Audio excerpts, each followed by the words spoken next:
Vamos orar ao Senhor? Vamos ficar em pé um minutinho, por favor? Você, quando saiu da sua casa hoje, você veio até esse lugar muito mais para ter um momento religioso. Você veio escutar a palavra de Deus, a fim de que essa palavra entre no nosso coração e produza a vontade de Deus em nós. Amém? Amém, meus queridos? Amém. Muito bem. Com esse entendimento, vamos fechar os nossos olhos, pôr a mão sobre o nosso coração e pedir para que Deus realize isso dentro de nós. Pai, nós oramos nessa hora em nome de Jesus, a respeito desse momento, Senhor, em que estamos na Tua casa, com o intuito, Deus, de buscar a Tua face, Senhor. Reconhecemos, Deus, que durante essa caminhada que Tu nos vais dar nessa terra, Senhor, precisamos urgentemente, Senhor, da Tua intervenção dentro dos nossos corações.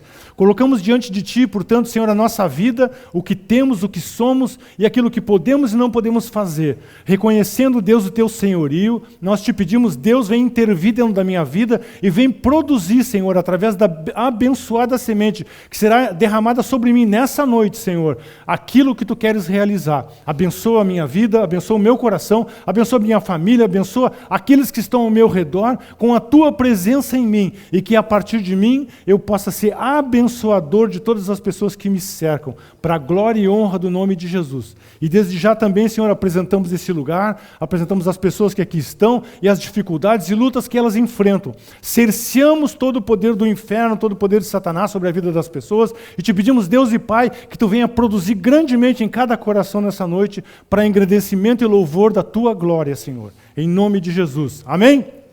Você concorda? Diga amém. Amém.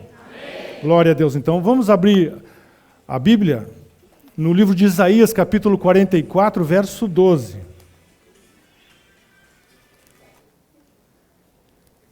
Isaías, capítulo 44, acho que vai projetar aqui, né? Isaías, capítulo 44, do verso 12 ao 20. Como? Ah, está aqui já. Muito bem, eu vou ler na minha Bíblia aqui.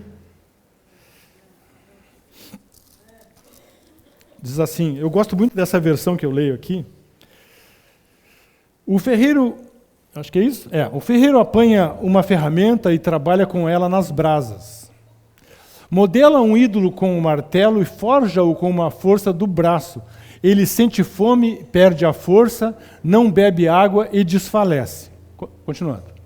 O carpinteiro mede a madeira com uma linha e faz um desenho e com um traçador, um esquadro, ele a modela toscamente com cinzéis e marca com compassos. Ele o faz na forma de homem, como um homem em toda a sua beleza, para que habite em um santuário.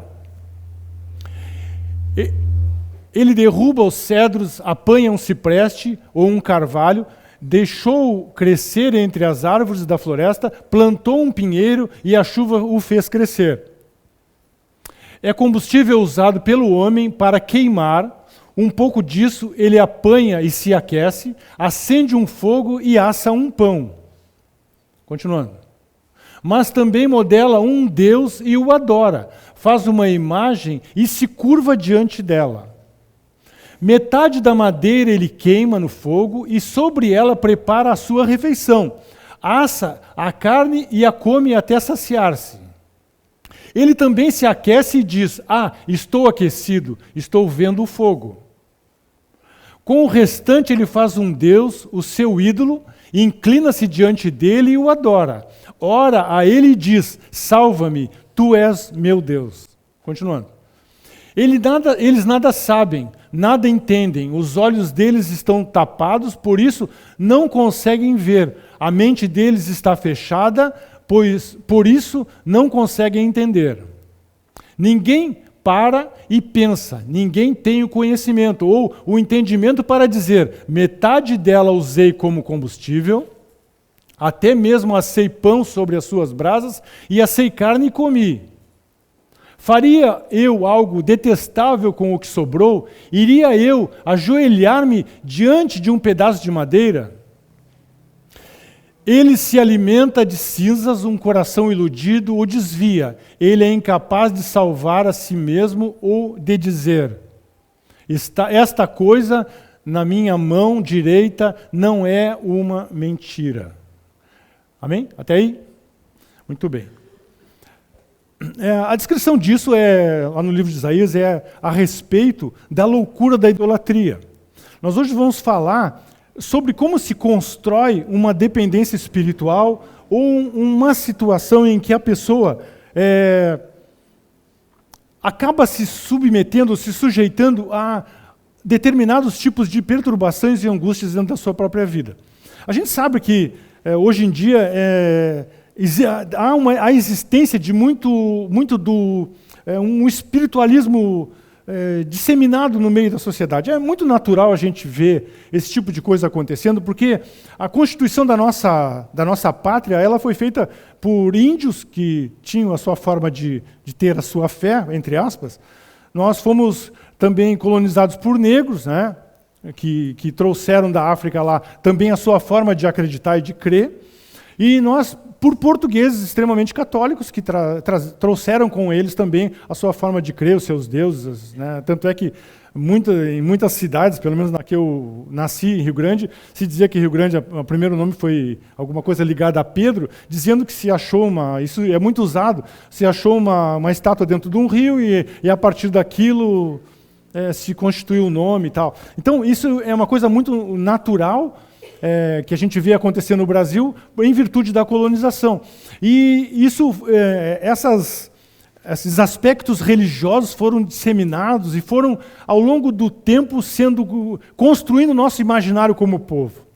Então a gente tem nessa colonização, ou nessa formação religiosa até mesmo, a gente vai construindo uma ideia a respeito de como é que a gente agrada a Deus e como é que esse Deus que eu imagino existir vai ser agradado através das minhas expressões de fé, certo? Então, essa existência, evidências espirituais que acontecem, a Bíblia também ela nos dá direções a respeito disso. E a Bíblia, sendo a nossa regra de fé e prática, ela precisa ser observada e precisa ser estudada para que a gente redirecione em eventuais coisas que desagradam ao Senhor e que desprezam a presença de Deus em nós.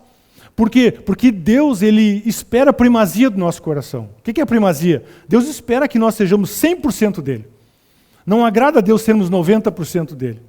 Não agrada a Deus nós termos uma casa grande em que, em determinado quarto escuro, a gente guarda a crença ou a fé em alguma outra coisa que não seja Ele. A Bíblia fala sobre isso que nós lemos aqui no livro de Isaías, sobre quanto é loucura e quanto essa pessoa que desacreditar nesse Deus de madeira, no caso deles ali, em que ele pega uma árvore da floresta, corta ela, de uma parte ele faz comida, da outra parte ele põe na lareira para se aquecer, e do que sobra ele forja um Deus, ele trabalha com as suas mãos o Deus, e daqui a pouco ele se ajoelha diante daquele Deus e diz, me livra, porque eu careço de ser livre das minhas dificuldades e eu sei que tu pode me socorrer. Ele diz assim que o coração da pessoa se apacenta de uma mentira e ele constrói aquele imaginário de fé através de um erro na sua concepção daquilo que Deus é. Deus, segundo o que a palavra fala, lá no livro de Atos dos Apóstolos, capítulo 17, 22 a 31, que eu gostaria de ler agora. Vamos esperar o pessoal botar aí. Numa cena em que Paulo, o apóstolo Paulo, ele está no Areópago, né, e ele faz alguns questionamentos, e ele estava entrando nessa cidade a fim de pregar a palavra. E ele via que aquelas pessoas todas, elas tinham seus deuses, elas tinham suas crenças, as suas formas de crer. Então, ele usa de uma estratégia muito poderosa para persuadir o coração deles. Então vamos ler. Então Paulo, levantando-se na reunião do Areópago, disse, atenienses, lá em Atenas, vejo que em todos os aspectos vocês são muito religiosos. Continuando. Pois andando pela cidade, observei cuidadosamente os seus objetos de culto e encontrei até um altar com esta inscrição. Ao Deus desconhecido. Ora, o que vocês adoram sem conhecer, este é o que vos anuncio. O Deus que fez o mundo e tudo que nele há, é o Senhor dos céus e da terra e não habita em templos feitos por mãos de homens. Ele não é servido por mãos humanas como se necessitasse de algo, porque ele mesmo dá a todos a vida e fôlego e as demais coisas. De um só homem ele fez todos os povos, para que povoassem toda a terra, tendo determinado os tempos anteriormente estabelecidos, as fronteiras e seus territórios. Deus fez isso para que os homens o buscassem e talvez, tateando, pudessem encontrá-lo, embora não esteja longe de cada um de nós. Pois nele vivemos e nos movemos e existimos, como alguns dos poetas de vocês disseram, também somos descendência dele. Assim, visto que somos descendência de Deus, não devemos pensar que a divindade é semelhante a uma escultura de ouro, prata ou pedra feita pela arte e imaginação do homem. No passado, Deus não levou em conta essa ignorância, mas agora ordena que todos, em todo lugar, se arrependam. Pois estabeleceu um dia em que há de julgar o mundo com justiça por meio do homem que designou, no caso de Jesus Cristo. Ele deu provas disso a todos, ressuscitando dentre os mortos. Até aí? Muito bem. Então, o apóstolo Paulo, ele usou de uma estratégia de quê? De que havia, no meio desse monte de deuses que eles adoravam lá, um Deus que era o Deus desconhecido, o Deus que eles eram tão zelosos com relação a isso, que eles colocaram aquele altar aí, que porventura houvesse algum Deus que não recebesse deles a adoração, que esse Deus não fosse desagradado. Então eles colocaram aquele altar ali para que o Deus esse recebesse também a adoração que lhe era devida. Ocorre que, na nossa própria existência, culturalmente, a gente também tendo um vazio interior a respeito da presença de Deus, nós também ansiamos por agradar esse Deus ao qual nós, em alguns momentos, a gente até não conhece. Mas eu tenho certeza que você, na sua vida, durante a sua caminhada existencial, alguém te apresentou uma espécie de divindade.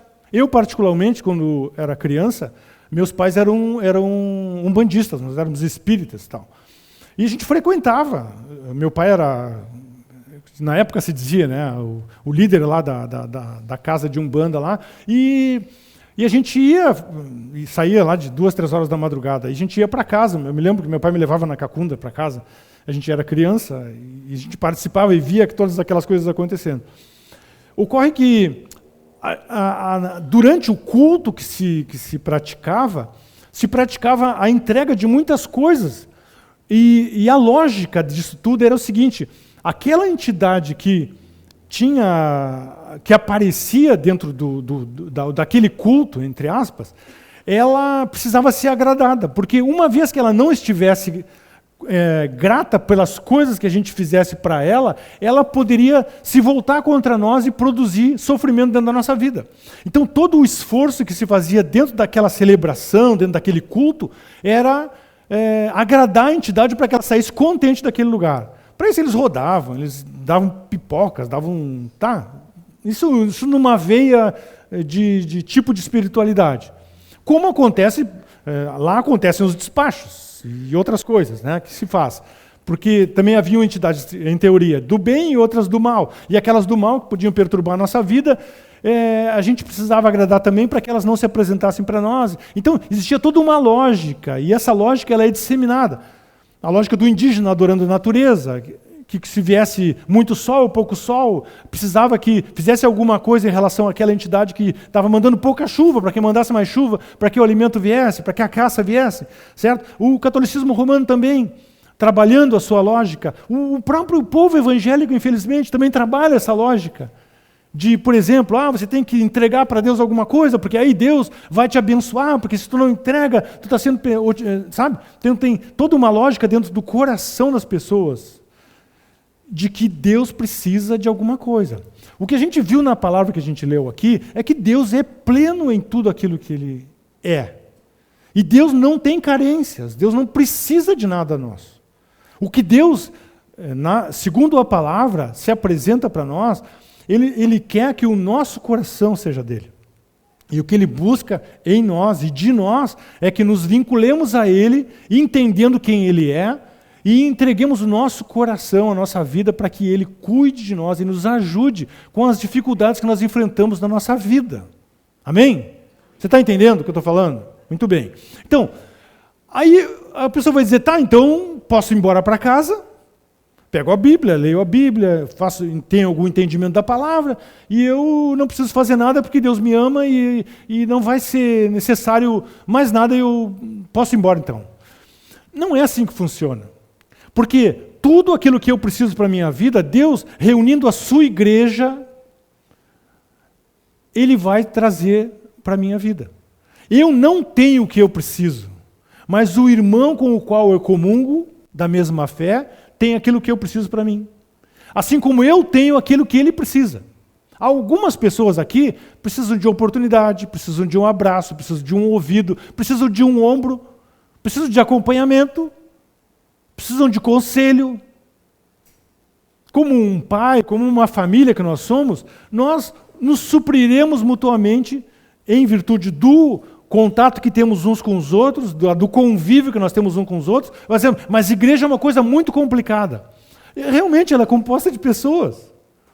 E ontem eu conversava com uma moça que tinha e tem sonhos a respeito de algumas coisas e dizia assim, com relação ao casamento, olha, eu só não venho ser aquilo que Deus propõe para mim, porque eu ainda tenho uma vida muito distorcida em relação dentro do meu casamento. E enquanto eu não conseguir consertar os defeitos e os problemas que eu tenho dentro do meu casamento, eu não vou me apresentar para Deus porque ainda não estou perfeita. Ela não disse essa palavra, mas quis dizer isso através do que falou. Eu vou dizer, se tu vai esperar a perfeição para começar a andar com Deus, então tu nunca vai andar com Deus.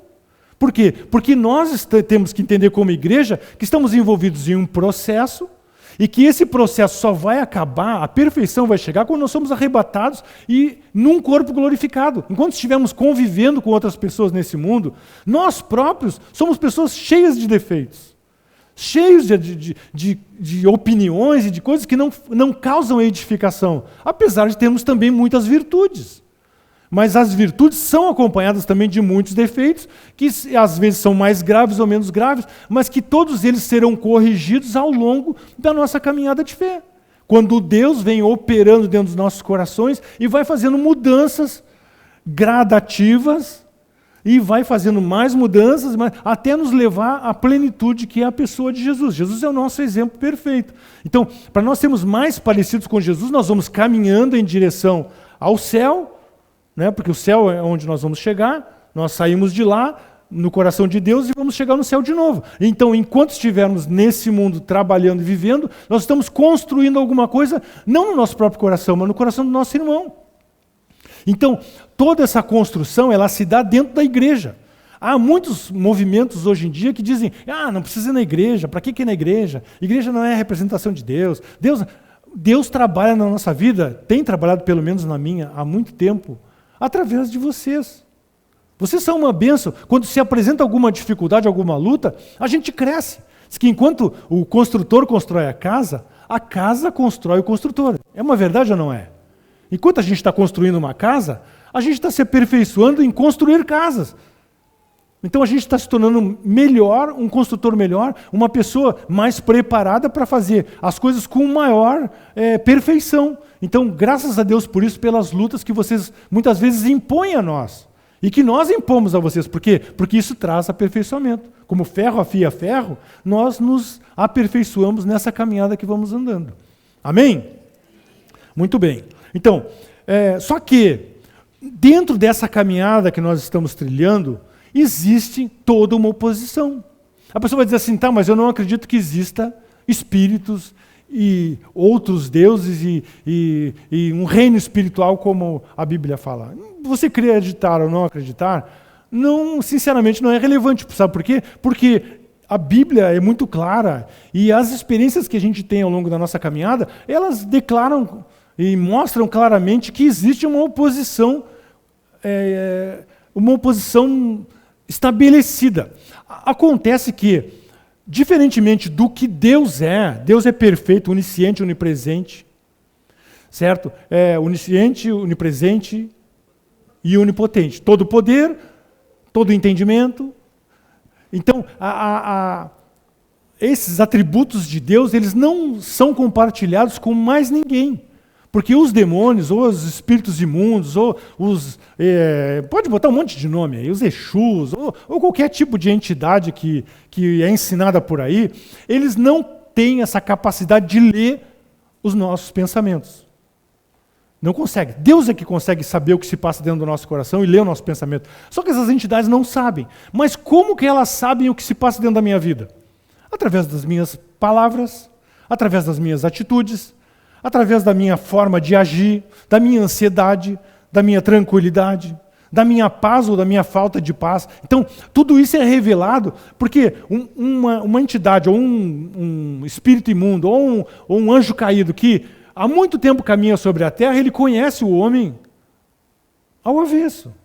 Por quê? Porque ele começa a observar a nossa vida e ele não consegue ler o que eu penso, ou saber o que eu estou pensando fazer. Mas ele começa a ler as minhas atitudes e os meus diálogos com as pessoas. Então ele, andando perto de mim, ele fica me escutando, como se fosse um fofoqueiro, né? Vai ficar ali, fica só cubando a gente, e aí, como é que eu vou fazer? Como é que eu vou preparar alguma coisa ruim? Ele vê como é que nós homens, né? Estão andando na rua. Aí passa uma menina bonita, o cara dá aquela olhada. O que é que ele está fazendo? Opa, esse cara aí tem fragilidades na área sexual. O que ele vai fazer? Ele vai continuar tratando daquela situação. Aí o cara está trabalhando lá, mexendo com dinheiro, daqui a pouco pega, põe no bolso. Opa, esse cara aí, ele é desonesto. Vamos trabalhar a desonestidade. Ou o cara vai lá, vê uma casa de jogo, vai lá fazer uma aposta. Tá? O cara, jogatina. Opa, esse cara aí é viciado no... É bingo, eu vou pegar ele nessas coisas. Então, ele começa a jogar, ele gosta de traições, ele gosta de ser desonesto, ele gosta de mentir. Então, essas coisas, de falar do outro. Então, essas coisas todas, ele vai nos balizando assim e vai construindo dentro da nossa vida armadilhas e formas de nos derrubar. Por isso que a palavra diz que nós precisamos conhecer da palavra de Deus e permitir que o Espírito de Deus trabalhe no nosso íntimo para produzir transformação dentro da nossa vida. Por quê? Porque se nós formos a semelhança de Jesus, trabalhando isso dentro do nosso íntimo, dizendo, Deus, eu estou acordando nessa manhã, Senhor, Deus vai entregando meu coração, vai adiante de mim. Eu não sei os desafios que esse dia me prepara, mas Tu sabes. Então, prepara o meu coração para me ser fiel a Ti, para que eu ande nesse mundo, Senhor, como alguém parecido contigo. Então me prepara, me ajuda, me esforça, me transforma, Senhor. Eu me arrependo dessas coisas erradas que eu fiz. Eu te peço, Deus, purifica o meu coração, me ajuda e tal. Abençoa minha família e tal. Então, de manhã eu já começo desse jeito. E aí Deus vai tratando comigo e vai me ajudando. Mas, eventualmente, eu caio. Caio aonde? Eu caio nas minhas imperfeições. E o que a Bíblia me recomenda a respeito das minhas imperfeições? Te arrepende disso. Porque as imperfeições são geradas pelo pecado, por causa das tentações que estão dentro do meu coração e com os medos e a falta de fé que eu tenho de que Deus não pode suprir algumas coisas na minha vida. Então, quando eu não consigo ainda abandonar completamente o pecado, eu eventualmente estou entristecendo o Espírito de Deus, mas há um caminho para mim, há um caminho estabelecido por Deus para mim ser socorrido nas minhas dificuldades, me arrepender, pedir perdão a Deus, entender o que eu estou fazendo e abandonar o pecado. Por quê? Porque sem o abandono do pecado eu não consigo progredir na minha vida. O progresso é uma palavra meio fora dessa... Mas assim, eu não consigo melhorar, não consigo ser diferente do homem natural. Eu preciso ser um homem mais espiritual. Há algumas lógicas que as pessoas trabalham na questão espiritual. Por exemplo, as religiões trabalham em lógicas diferentes. Alguns creem que só existe essa vida e mais nada. Não, a vida é isso aqui que a gente tem, acabou a vida, acabou tudo, depois eu não vou ter como viver coisa nenhuma mais, então eu vou aproveitar o máximo, vou tirar o máximo disso aqui, não faz mal que eu passe por cima das pessoas, porque afinal de contas é só isso aqui mesmo que eu tenho, e depois acabou. Esse é um tipo de lógica. Tem outras que creem numa vida aqui, que depois da vida a pessoa, entre aspas, desencarna e volta em outra pessoa depois. E essa é uma lógica distorcida também, porque ela não causa compromisso nas pessoas de mudança. Porque, afinal de contas, para que eu preciso mudar agora se eu vou ter outra oportunidade daqui a pouco? Então isso aí, como vai virar sempre, eu venho mal agora, faço um mal aqui, um mal ali, mas depois eu vou vir de novo, vou ter uma outra oportunidade, que aí eu vou pagar um pouco dessas dívidas, eu fico melhor e tal. Então, essa lógica não faz a pessoa ter compromisso com Deus, nem de mudança, nem de transformação dentro da sua existência. E há a lógica que a Bíblia apresenta, que é, nós temos uma vida aqui para estarmos consertados diante de Deus, para fugirmos do pecado, lutarmos contra ele, nos arrependermos daquilo que precisamos nos arrepender, construir em amor relacionamentos relevantes que construam boas coisas no coração das pessoas e, ao fim da caminhada, nós temos uma eternidade para viver. Essa é a lógica que a Bíblia nos afirma. Então, em cima dessas três lógicas, que muitas vezes a maior parte das religiões pegam como estabelecidas para si, nós precisamos entender de que maneira nós estamos trabalhando. Se Deus não está sendo para nós um ídolo. Porque mesmo o Deus Todo-Poderoso, se ele for um ídolo para a nossa vida, se nós queremos utilizar Deus como um ídolo, nós estamos pecando contra ele. Porque Deus não é um ídolo. Alguém, nosso serviçal, que vai, uma vez agradado, nos atender naquilo que nós precisamos. Porque nós não podemos pagar. Ou, na verdade, o que Deus precisava para nos atender já foi pago na cruz do Calvário pelo sangue de Jesus. Mas não é uma graça que chega sem preço para nós. Custou o sangue do inocente. Em virtude do pecado que eu cometi. Então esse entendimento de que eu sou pecador, que eu faço coisas erradas e que eu entristeço o coração de Deus na minha prática diária, precisa que eu me arrependa disso. Então é preciso que eu entenda que há necessidade de que o meu coração endurecido se converta ao Senhor e repense a sua vida continuamente. Para quê? Para que Deus seja glorificado na minha vida. Amém? Você é mulher, você é esposa. Você tem que glorificar a vida, a Deus no seu casamento, na sua vida cotidiana.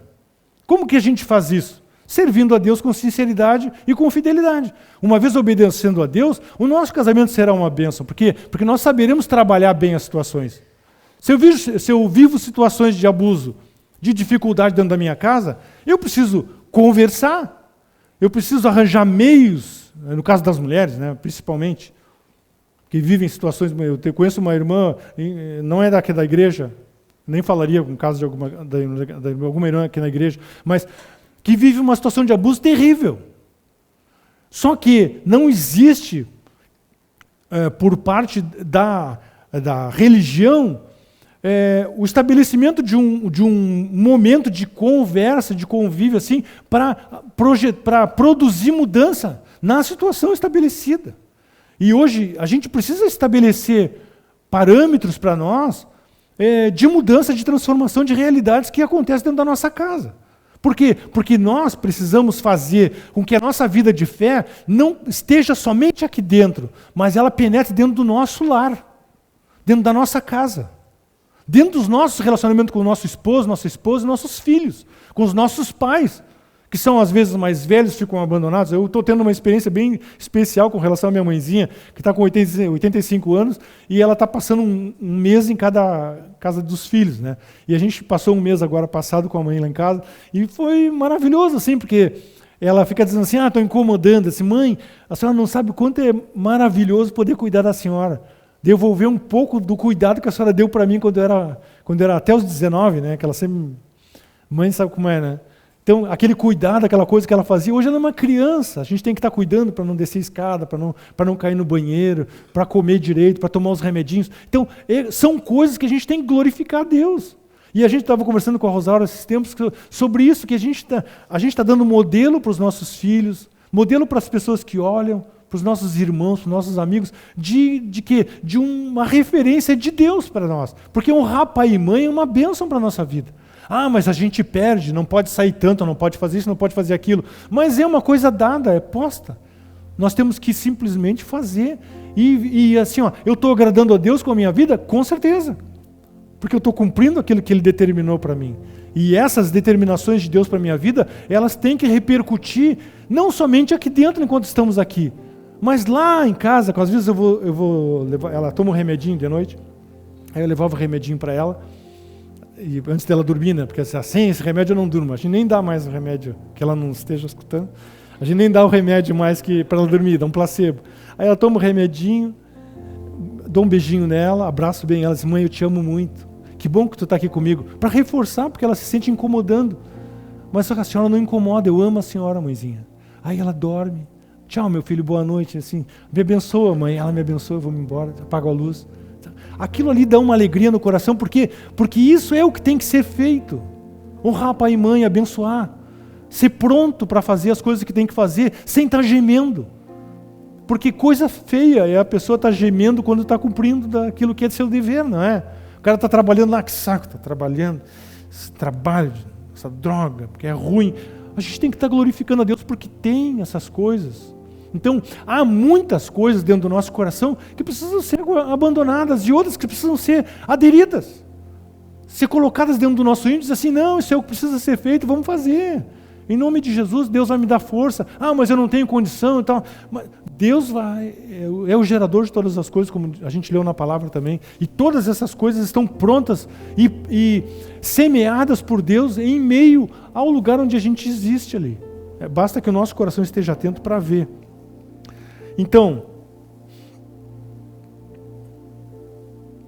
e toda a religião, meus queridos, participa de, uma vez que a gente adere a elas, a gente participa de rituais, de cultos, cultos, compilações, batismos, e elas têm representações como imagens, coisas, pessoas, dinheiro, entidades, poder, tudo isso são objeto de adoração, tá? Tem gente que não tem Deus nenhum, mas o Deus da pessoa é o dinheiro. Tem outros que o Deus dele é o trabalho. Tem outros que o Deus dele é a participação em algum tipo de esporte. Então, cada pessoa elege dentro do seu coração um objeto de adoração. A gente precisa investigar assim, não, mas eu não acredito em Deus e nem coisa nenhuma, então eu não adoro, não tenho nenhum tipo de vinculação. Às vezes a pessoa é vinculada ao dinheiro, e se não tem dinheiro, adoece. E o dinheiro é aquele fanatismo pela aquisição de mais e mais e mais, e isso não acaba. Então, esses vazios interiores que nos levam a projetar na nossa vida alguns significados, alguns objetivos, eles muitas vezes são transformados em uma entidade e são objeto de adoração. E por detrás dessas práticas, egoístas principalmente, elas nos conduzem ao inferno. Porque a pessoa diz assim, eu não tenho Deus nenhum, mas a vida dela é tão voltada para o egoísmo e para si próprio, para o seu próprio umbigo, que a pessoa não consegue enxergar ninguém ao lado dela. Desde que ela esteja feliz, de que ela tenha tudo, o resto não importa. Então, a gente precisa vasculhar o nosso coração e ver se nós não estamos sendo esse tipo de pessoa. E essas vinculações no nosso passado, às vezes a pessoa vem para Deus, e eu quero tocar num assunto bem complexo, assim, que ia requerer de nós bastante tempo para trabalhar. Mas vamos adiante. A pessoa, por exemplo, eu passei um tempo lá em que a gente participava desses negócios da Umbanda lá. Meus pais participavam. Se eu fui consagrado, tem gente que faz 7 dias de chão, derrama sangue na cabeça e se vincula a uma determinada entidade dentro da sua vida. Aí a pessoa, em determinado momento, se vê essas coisas todas acontecendo, ou ele foi coroinha lá há muito tempo e nada contra a pessoa que se vincula ou decide fazer isso, porque cada um é dono de si e pode fazer aquilo que der na sua telha, que nem diz, né? Pensa uma coisa, vai lá e faz e pronto, e é responsabilidade de quem faz. Mas a questão é que quando nós vamos andar com Deus, ou tentamos andar com Deus, existem algumas coisas que repercutem na nossa capacidade de acreditar, de viver um evangelho pleno dentro da nossa vida. Por quê? Porque esses atrapalhos, eu digo assim, quando a gente faz uma aliança com o inferno, ou com as vinculações com o diabo dentro da nossa vida, ele não pense que ele é um ótimo inquilino, que a gente diz assim, agora eu quero a casa, tu, faz favor, parte daqui dentro. Porque assim como ele é um espírito oportunista, ele se aproveita muitas vezes da nossa dor para entrar dentro da nossa vida e produzir coisas que são relativas a ele, que é dor, sofrimento, angústia, doenças, males e tudo mais. Aí a pessoa vem para Deus e diz assim, eu não sei porquê, eu vim para Deus, mas a minha vida continua travada, completamente travada. E eu não consigo dormir, eu sou perturbado na noite, eu tenho ainda sonhos com coisas erradas, eu ainda tenho tentações que eu não consigo, que eu vivo sucumbindo e que eu não consigo mais viver desse jeito e eu estou em desespero. Eu preciso de uma intervenção de Deus na minha vida. Essa intervenção, ela pode acontecer, mas ela parte de um pressuposto de que eu preciso me arrepender daquilo que eu pratiquei no passado e abandonar aquilo lá, deixando, por isso que a palavra fala, deixando as coisas que para trás ficam, eu sigo para o alvo estabelecido por Cristo Jesus na minha vida.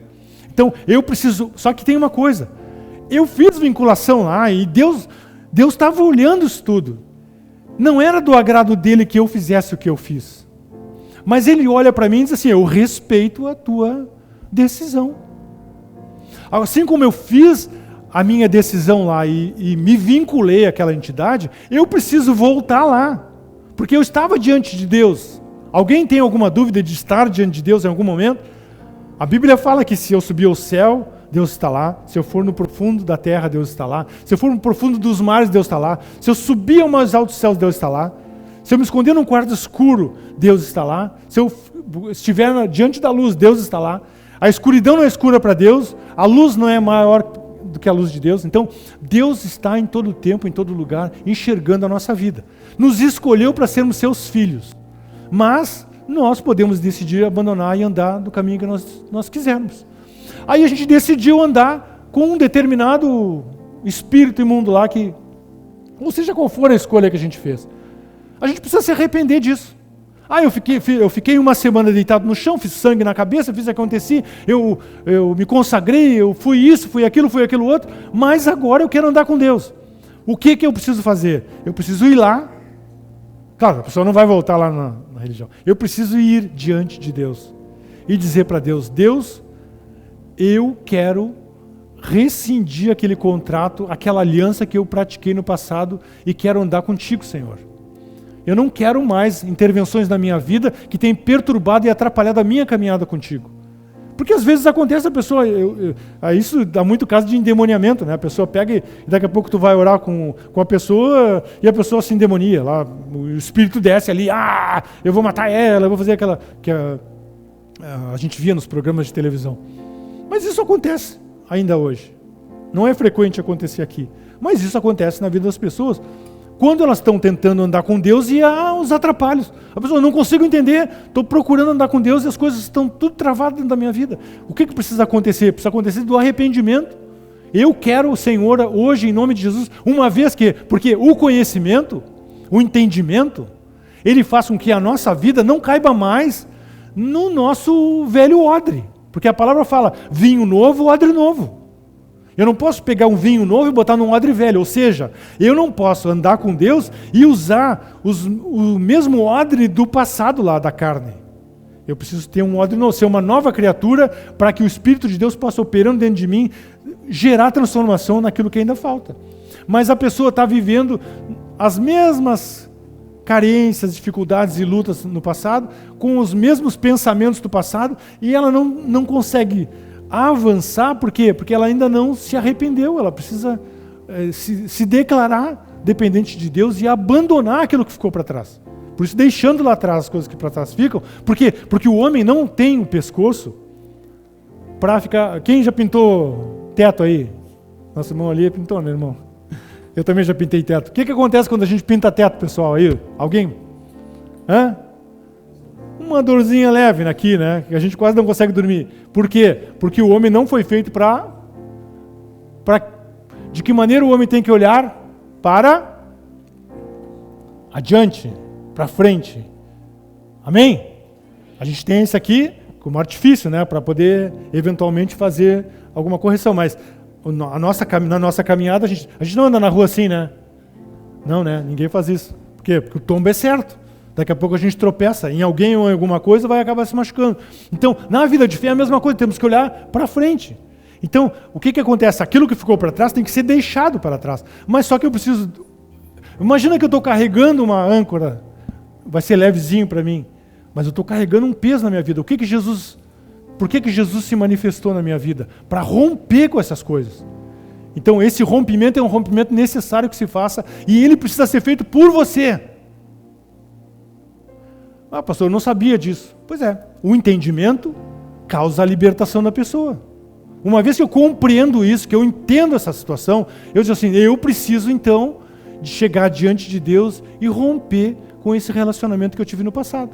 Assim, você que é casado, se acontecer um caso de infidelidade, você gostaria que o seu marido ou sua esposa tivesse o número daquela pessoa com a qual ele foi infiel dentro do celular dele? Ou que ele mantivesse relacionamento com essa outra pessoa? Ou que ele tivesse contatos com essa pessoa? Claro que não. Por quê? Porque agora a gente está em outro momento. Uma vez superada aquela situação, olhamos para frente e andemos diferente. Deixando tudo que ficou para trás. Mas o deixar também requer de nós um rompimento. Amém? Então, entendendo isso, você precisa fazer esse rompimento. Deus, eu quero viver para ti, andar contigo e quero ser feliz dentro da minha vida de fé. Eu quero que tu me ensine, eu quero que tu projete grandes coisas para mim e eu quero, Deus, em nome de Jesus, abandonar aquilo que ficou para trás. Isso é feito como? Na presença de Deus. A gente chega diante de Deus e faz uma oração. Mas uma oração é suficiente, pastor? É, desde que haja sinceridade e um anseio pela presença e o poder de Deus sobre a minha vida. Aí, e vai me resolver todas as coisas? Vai, porque você vai destravar a sua vida.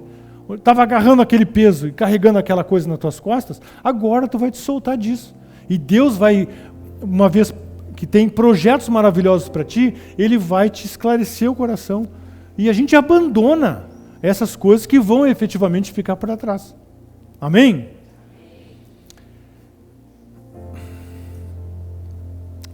Diante disso que nós falamos, nós gostaríamos de propor para a igreja. Vamos colocar em pé.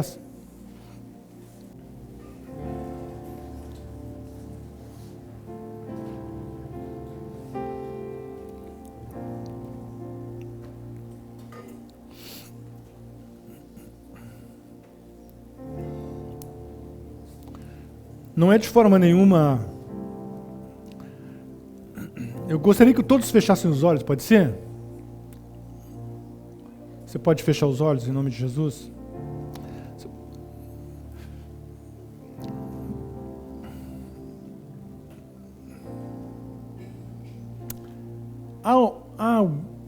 Não abra os olhos, tá? Por favor. Há alguém que fez esses vínculos? Eu não vou pedir para você vir aqui à frente, só quero saber. Eu quero orar por ti nessa noite. Você que sente a sua vida travada, você procura andar com Deus e tem bloqueios, e tem dificuldades, e tem sono ruim, e não consegue ter paz na sua vida, você é perturbado emocionalmente. Existe alguém? Eu entendo que a palavra ela nunca vem sem um alvo para acertar. Você quer quebrar essa resistência dentro da sua vida?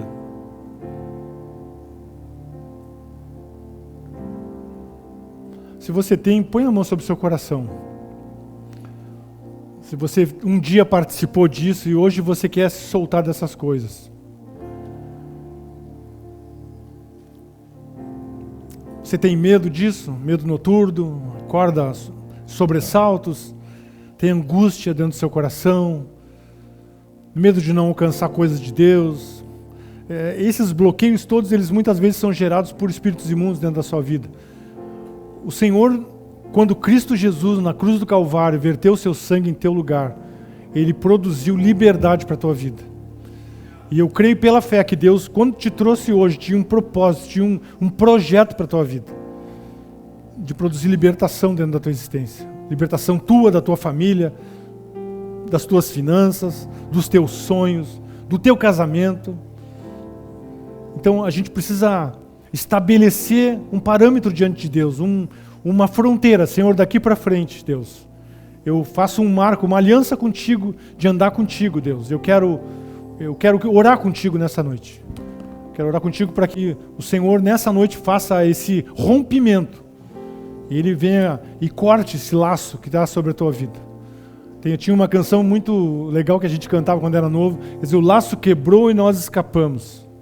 O laço do passarinheiro, nós estávamos presos nesse laço, mas o Senhor quebrou esse laço e nós somos livres.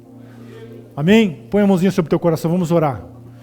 Pai Celestial, nós glorificamos Teu nome pela Tua presença neste lugar. Deus, a Tua palavra foi lançada, Senhor, e ela é libertação para a nossa vida. Uma vez semeado, Senhor, essa boa semente, ela certamente vai germinar, Senhor, e ela vai produzir a 100 por 1. Nós colocamos diante de Ti o Teu povo nessa noite, Senhor. Deus, essas pessoas que têm sobre a sua vida esse tacão, Senhor, que as impede de andar na Tua presença e de viver um evangelho pleno dentro do seu ser.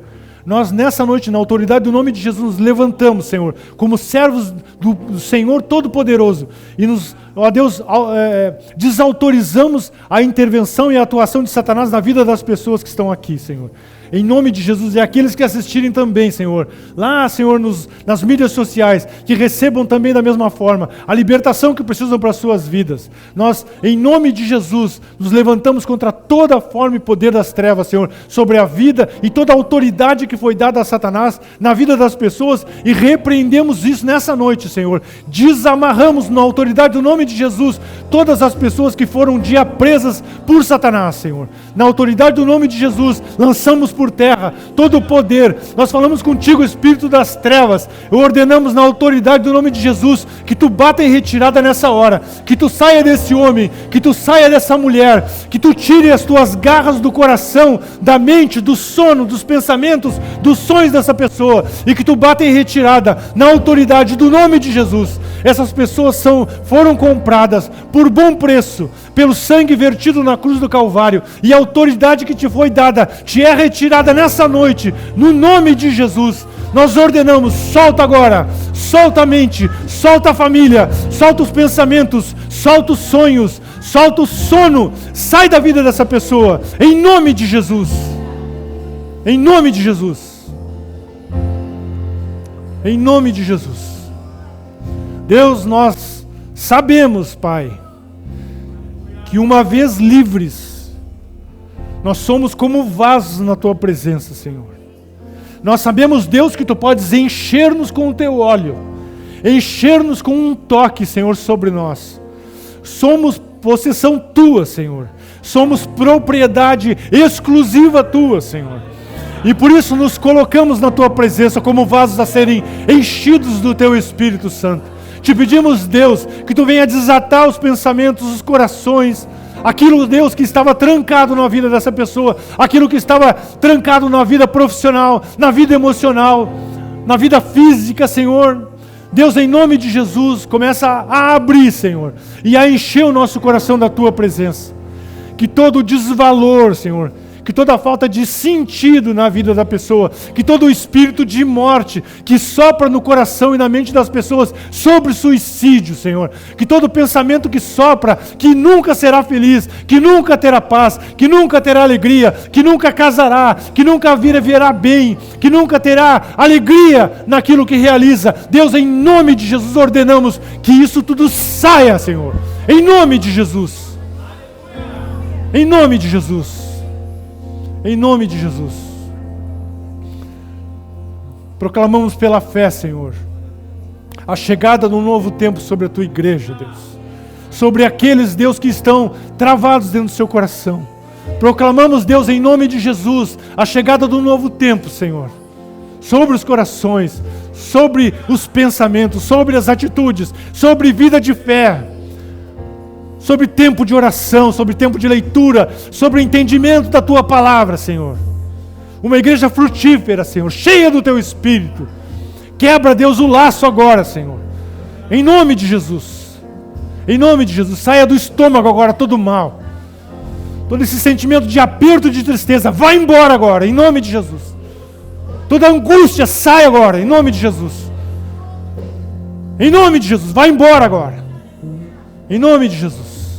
Deus, nós glorificamos Teu nome, porque Tu és fiel em tudo que Tu prometes, porque a Tua palavra é verdade, Senhor, e ela, uma vez semeada, ela não voltará para Ti vazia, antes fará aquilo para que Tu a enviaste, e produzirá, Senhor. Nós cremos assim, Senhor, que essa palavra entrou no coração, Senhor, e agora não há mais volta, Deus. Não pode resistir nenhum tipo de espírito imundo, não pode existir mais nenhum tipo de aliança, porque essas alianças foram quebradas agora. Em nome de Jesus, traz entendimento, Senhor, sobre o teu povo. Traz alegria de viver de novo, Senhor. Traz paz ao coração, Senhor. O atribulado, Senhor, que encontre liberdade agora, Senhor. O preso, Senhor, que seja solto agora, Senhor. Em nome de Jesus, Deus. Oh, Deus, que as lógicas do pensamento, do coração, do entendimento sejam desamarradas agora. Sejam desamarradas completamente, Senhor. Que teu povo comece a perceber, Deus, a tua presença. Que comecem a ouvir, Deus, a tua voz, Senhor. E andar na tua presença, Deus, buscando o aperfeiçoamento, Senhor, e o crescimento diante de ti, Senhor. Muito obrigado, Pai. Nós te glorificamos como teu povo. Nós te exaltamos, Senhor, porque tu és Deus. E porque aquilo que tu deseja construir vai ser feito. Porque tu és glorioso naquilo que tu fazes, Senhor. Em nome de Jesus. Amém.